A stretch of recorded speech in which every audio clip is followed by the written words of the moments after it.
Assalamualaikum warahmatullahi wabarakatuh. Kami akan menjelaskan mengenai peran orang tua dan guru dalam mendampingi anak dari perilaku bullying. Komitmen pengakuan dan perlindungan terhadap hak atas anak telah dijamin dalam Undang-Undang Dasar Negara Republik Indonesia tahun 1945 pasal 28B ayat 2 yang menyatakan bahwa setiap anak berhak atas kelangsungan hidup, tumbuh dan berkembang, serta berhak atas perlindungan dari kekerasan dan diskriminasi. Peraturan perundang-undangan yang terkait dengan anak telah banyak diterbitkan, namun dalam implementasinya di lapangan masih menunjukkan adanya berbagai kekerasan yang menimpa pada anak, antara lain adalah bullying. Terdapat banyak definisi bullying, terutama yang terjadi dalam konteks lain, seperti di tempat kerja, masyarakat, serta komunitas virtual. Namun, dalam hal ini dibatasi dalam konteks home bullying dan school bullying. Juwita dalam bukunya mendefinisikan school bullying sebagai perilaku agresif yang dilakukan berulang-ulang oleh seorang atau sekelompok siswa yang memiliki kekuasaan terhadap siswa atau siswi yang lebih lemah dengan tujuan menyakiti orang tersebut.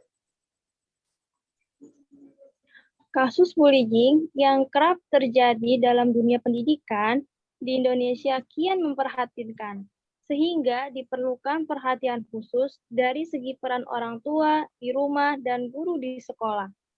Dampak yang dapat terjadi akibat dari bullying, pertama, dampak bagi korban. Dampak dari bullying bagi korban akan berakibat anak menjadi depresi dan marah. Lalu, rendahnya tingkat kehadiran dan prestasi akademik, hingga menurunnya tingkat kecerdasan dan percaya diri anak.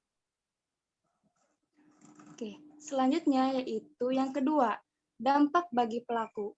Nah, bagi pelaku, ini akan memiliki percaya diri yang sangat tinggi, cenderung bersifat agresif, lalu mudah marah, dan dia sangat rendah terhadap frustasi dengan melakukan bullying. Ya.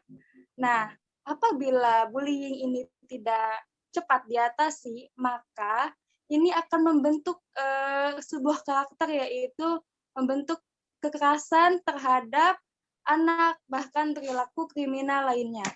Yang ketiga yaitu dampak bagi siswa yang menyaksikan bullying. Nah, apabila bullying dibiarkan tanpa ditindaklanjuti, maka siswa akan menilai bahwa itu adalah hal yang biasa, ya, yang tidak melanggar norma, ya. Nah, maka dari itu pasti ada beberapa siswa yang ikut di dalamnya menjadi pembullying seperti itu ya, karena takut. Nah, lalu beberapa siswa lagi ada yang hanya sebagai penonton saja, namun tidak menghentikan bullying karena mereka menganggap bahwa itu adalah hal yang biasa. Nah, selanjutnya, anak yang memiliki kontrol diri yang rendah dapat berpotensi menjadi pembuli atau korban bully. Saat anak menjadi pembuli, boleh jadi mereka sebelumnya ia pernah menjadi korban kekerasan dan menganggap dirinya selalu terancam, dan biasanya bertindak menyerang sebelum diserang, dan juga tidak memiliki perasaan tanggung jawab terhadap tindakan yang telah dilakukan, serta selalu ingin mendominasi dan tidak menghargai orang lain. Mereka melakukan bullying sebagai bentuk balas dendamnya. Nah, di samping itu, anak yang memiliki kontrol diri yang rendah juga dapat berpotensi menjadi korban bully. Ia menjadi korban bully berkaitan dengan ketidakmampuan atau kekurangan korban dari aspek fisik atau psikologi sehingga merasa dikucilkan.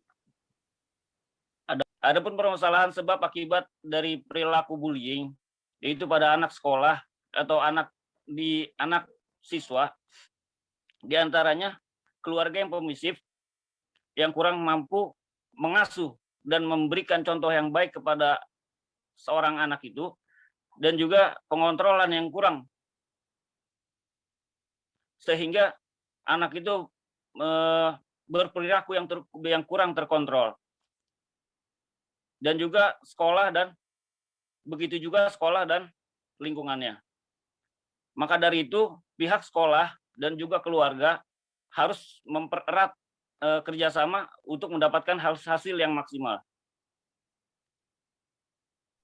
Oke, kemudian upaya yang harus dilakukan untuk mengatasi bullying itu meliputi program pencegahan dan penanganan menggunakan intervensi pemulihan sosial. Nah, pencegahan dilakukan secara menyeluruh dan terpadu, dimulai dari anak, keluarga, dan sekolah. Pencegahan melalui anak dan dengan melakukan pemberdayaan pada anak agar mampu mendeteksi secara dini kemungkinan terjadinya bullying. Nah, anak mampu melawan ketika terjadi bullying pada dirinya, dan anak juga mampu memberikan bantuan ketika melihat bullying terjadi, seperti melerai, mendamaikan, melapor pada pihak sekolah, atau ke tokoh masyarakat. Kemudian, pencegahan melalui keluarga dengan memperkuat pola pengasuhan, seperti menanamkan rasa nilai keagamaan dan mengajarkan cinta dan kasih antar sesama, memberikan lingkungan yang penuh kasih sayang sejak dini. Dengan cara interaksi antara keluarga, membangun rasa percaya pada anak, mengajarkan etika terhadap sesama, memberikan teguran ketika anak melakukan kesalahan, tapi teguran yang mendidik. Kemudian mendampingi anak dari media televisi, internet, dan lain-lain.